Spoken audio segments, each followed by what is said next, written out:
Sweden's third-largest city, Malmö, sits just across the water from Copenhagen, Denmark.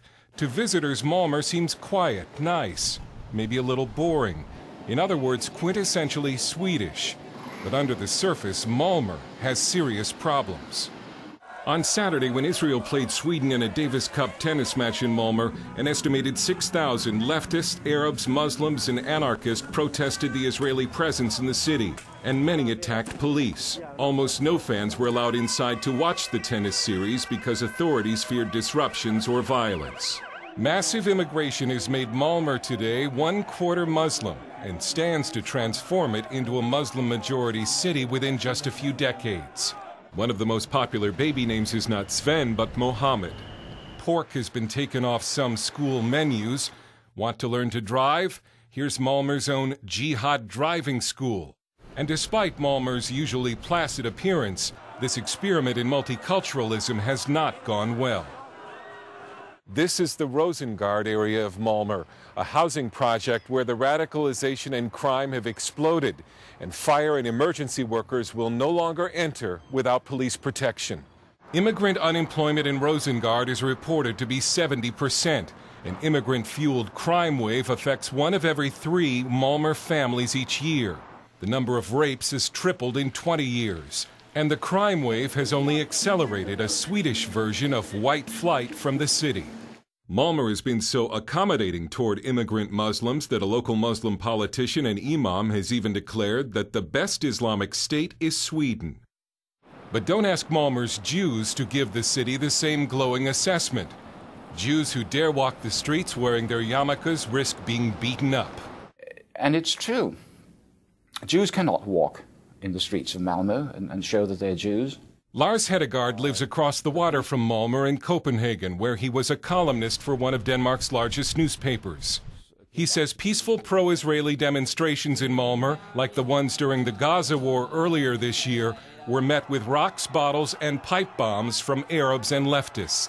I was there for a demonstration, a pro-Israeli demonstration with about 400 or 500 people, Jews, non-Jews, and I came over to cover it. The police allowed these, say, 100 Palestinians and Arabs to shout and threaten and throw bombs and rockets at us.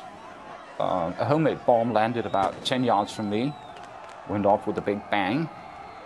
And I thought, well, now the police, of course, is going to jump these guys, get them out of the way. They didn't. Just let them stand there.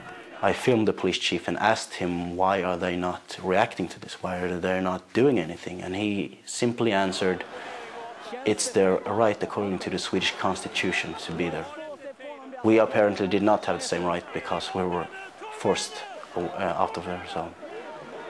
Swede Ted Ekeroth helped film the Arab left counter-demonstrations. He saw Arabs throwing rocks at a 90-year-old Holocaust survivor.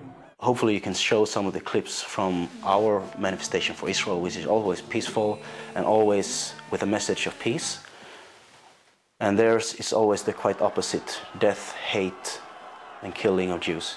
And like all over the Western world, Arab and Muslim immigrants, along with some leftists and anarchists, have formed a political alliance against Israel and Jews. They demonstrate together, and in Sweden they vote together. Muslims and Arabs are a core constituency of the left. The immigrant issue is a big reason the right-wing Swedish Democrats are the fastest-growing political party in the country.